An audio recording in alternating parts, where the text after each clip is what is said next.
Alright, hello Astro subscribers, and welcome back to another video in the Vedic Lords, or the basically just like astrological lords series. This has been a series hoping to explain to you the nature of the House Lord system in Western and Vedic astrology and how it applies to you and other people's lives, and can help you to structure your decision making and your life in a way that is I believe to be very useful.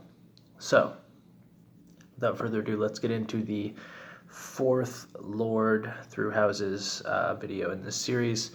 But in case this is somebody's first time seeing these videos, or this type of video, hearing about this, in order to use this method of calculating effectively, you're going to need to understand some basic astrology, which I've already covered on this channel. You need to understand what planets are, what they represent in the mind. You need to understand the house system, what your house system is, where your ascendant is, and what all that your house rulers are. And you need to understand basically the signs and what signs mean what things, and what planets rule what signs. If you understand all that, then you're probably in a pretty good position to understand the Vedic Lords system. So, if you know this, you'll know that every house or every sign in astrology has a particular ruler. It's a planetary ruler. And that planetary ruler is going to be somewhere in the zodiac when you were born. So let's say that you're a Cancer ascendant and you're looking at your third house lord, which is likely to be Virgo, Virgo is ruled by Mercury. Your third house is Virgo, your third house lord is Mercury, because Mercury rules Virgo. And then you would look at where Virgo was in your, where Mercury was in your chart. Let's say Mercury's in Sagittarius in the sixth house. So you would have third lord being Mercury in the sixth house of Sagittarius, and you could understand then another angle on the nature of your speech, where your speech comes from, what your speech is trying to achieve. So that's basically the example that I'm going to use as a reference to understand the different house lord system. So without further ado, let's get into the fourth lord through houses. And the fourth lord, you have to understand, in order to understand the fourth lord, what is the fourth house? The fourth house is a house related to home, it's related to comfort, it's related to vehicles. Basically, it's about convenience. It's about things that aid and abet your ability to move around through the day.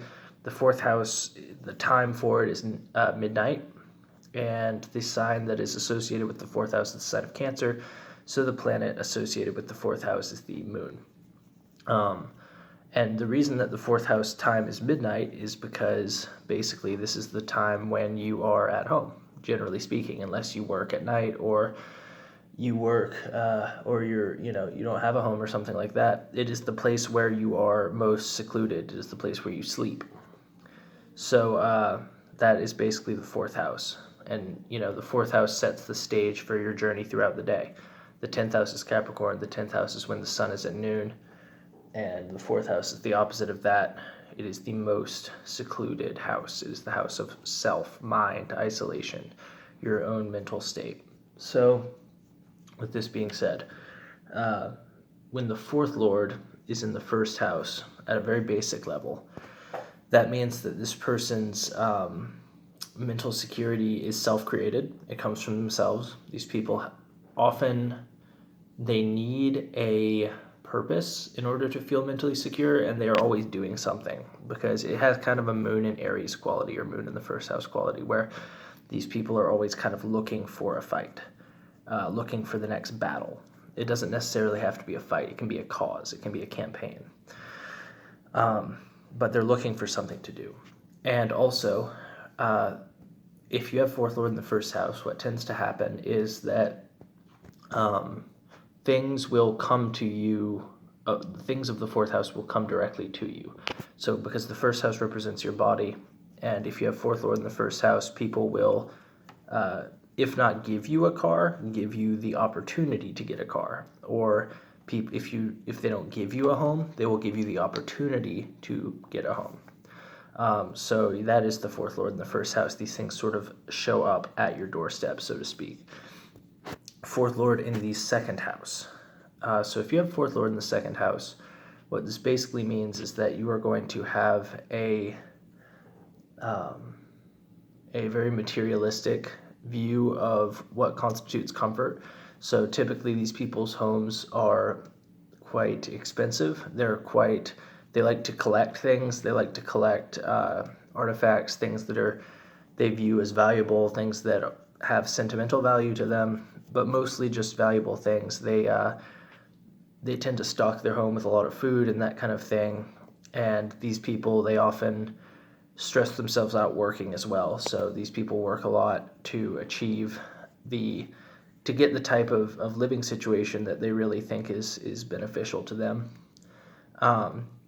And that can cause some mental unrest, although generally the benefits of working all the time and making a bunch of money so they can have the things that they want, which are quite often quite expensive, tend to outweigh any anxiety that these people may feel that compels them to work. So all in all, this is a pretty good placement.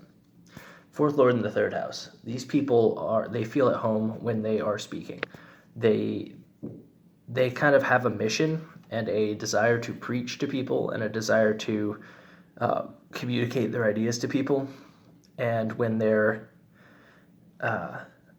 while they're doing that, they tend to find their security and their home and their everything that they need comes to them through the people they communicate with, through their friends. These people are often people who they can get a home or a vehicle through their friends. They can get a home or a vehicle through their cousins or people their age and their family, or through their siblings. Communication with siblings is very important for these people's stability and security. If they do have a good relationship with their siblings, things tend to go pretty well for them from a security perspective. So fourth lord in the fourth house. These people, basically, if you watch my video on second lord through houses, these people, when a planet is in its own house, it tends to act like an extreme version of that house. So if you look at the life path of a Cancer ascendant, you will see that these people, in terms of their home and security, they tend to mirror the patterns of a Cancer ascendant. So if you have fourth lord in the fourth house, what you're going to do is follow the hero's journey, starting with the Cancer ascendant, and basically that's going to be your methodology for achieving such things in your life. So you want to watch my video on the Cancer ascendant if that's you, and apply that to your fourth lord in the fourth house, because if you're following that life path, then you're going to be secure, generally speaking. Fourth lord in the fifth house. Fourth lord in the fifth house people, they tend to fill their home with art. They tend to be stable when they are creative. They also these people can pay their rent making creative artifacts, or also through performance, through stage performance. It can be that if they're going and playing music, somebody might approach them and ask them to be like an artist in residence, or ask them if they want to be roommates or be friends or something like that, and then later that can lead to a security situation. So these people, they tend to network through creating and being the center of attention, center stage, and then through that they can get people offering them security and convenient things like homes, cars, vehicles, things that make their life easier. Fourth lord in the sixth house. These people are very practical, very materialistic in how they attain their security. And basically, this is a pretty good position, because as long as you keep your routine steady, as long as you keep a job or it doesn't even have to be a job, as long as you keep a steady routine and have very basic, structure to your day where you plan out your day, you tend to achieve security and, tranquility in your life, in your private life. If your routine gets destabilized, if you start especially your circadian rhythms start destabilizing, you can lose security pretty rapidly. Also, this could be a sign of somebody gaining security through their workmates, through the people who who are their coworkers, because sixth house can represent the people that you work with. It can also be seen in a more negative light as getting into arguments and debates with roommates and that kind of thing, or the people you live with. So it can be important to try to not be overly overbearing in terms of your belief system, and try not to force that on the people that you live with, because arguments here can lead to division in friendships, and that can destabilize your security, your life. So it's very important to be judicious with your arguments, and and realize that you don't actually have to like fight every battle like that. Fourth lord in the seventh house. This is a very good placement, because seventh house is fourth from the fourth house, and what this tends to mean is that you can, if you enter into an interview, which most if you're buying a house, you're going through an interview process. If you're trying to move in with somebody, you're going through an interview process. If you're buying a car, that's an interview process. Fourth lord in the seventh house means that these victories, these interviews, are more likely to end up, say there's like 5 people trying to get this house and they all have an interview. The person with fourth lord in the seventh house is a much more likely candidate to get that, to bear the fruits of that interview and to get the thing that they're trying to get through that, especially if it's related to things of the fourth house. Fourth lord in the eighth house.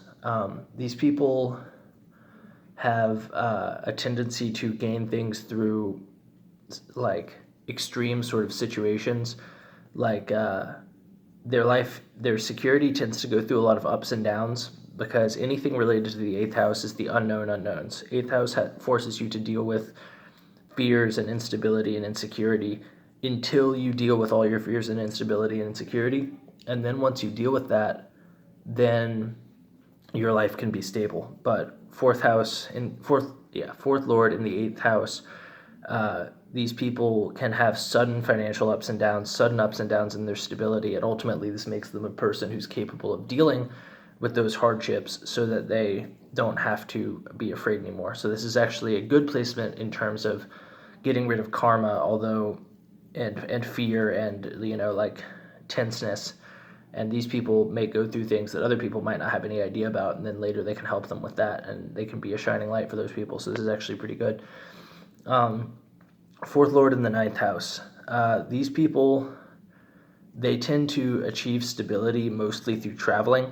If they do travel, they tend to be very stable. But if they stay in the area that they were born in, or one area for too long, they can run into problems. And also these people have a very specific message that they're constantly thinking about spreading. And in the pursuit of spreading that message, if they travel, they can achieve a pretty high level of security and stability. So this is actually not a bad placement. It can be kind of destabilizing, but as the stability is the stability of their purpose and their mission. So this is actually, it's not bad necessarily. It's just different. Fourth lord in the 10th house. So fourth lord in the 10th house people, it takes them a long time to achieve stability and security, but after they achieve it, it takes them a long time to lose it as well. So that is actually, it's a blessing in disguise. So maybe this person will work for 2 years to afford a house, and and then maybe they stop working after a year of living there, or they change jobs to a job that pays less, and they can't afford their house. But because they worked, that energy, that karma, will actually carry with them, and it will extend the amount that they're allowed to stay there. And it takes them a long time to get places, but also there's resistance to them leaving. Like, everything happens very slowly with these people, like in terms of gains and in terms of losses. So, what they lose in working for the gain, they actually make up for it in stability and luck once they're actually in that place. So, hard gains, hard losses. So yeah. Fourth lord in the 11th house.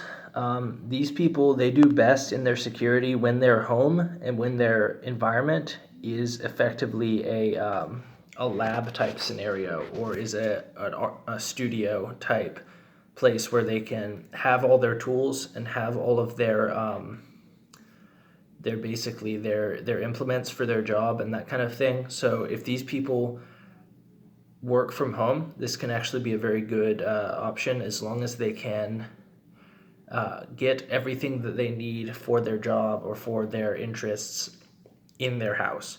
So these people tend to collect tools, they tend to collect, musical instruments, they tend to collect technology, and through that they can ultimately end up being stable because they're collecting all the things that they need for their occupation, for their stability. And then finally, fourth lord in the 12th house, and these people, they sort of have a tendency to go through these spiritual upheavals in their life where they're basically learning to be spiritual and learning to be detached and relaxed in situations where it's somewhat difficult for them to conventionally be relaxed, and they're learning how to deal with unpredictability and chaos and that kind of thing. So if you have fourth lord in the 12th house, the best advice I can give you is not cling to stability, but it is instead to embrace change and view life as a journey and as an experience, and take it as it comes. Although that could be easier or more difficult with some placements. So anyway, that was my interpretation of fourth lord through houses series. If you have fourth lord, well, everybody has fourth lord in a particular house, but if you understand these placements and you figured that it helped you, go ahead and drop a comment and like, and share it with other people who you think could use this information. So yeah, and next time I'm going to be doing fifth lord through houses, and you can come and check that out. So have a good one.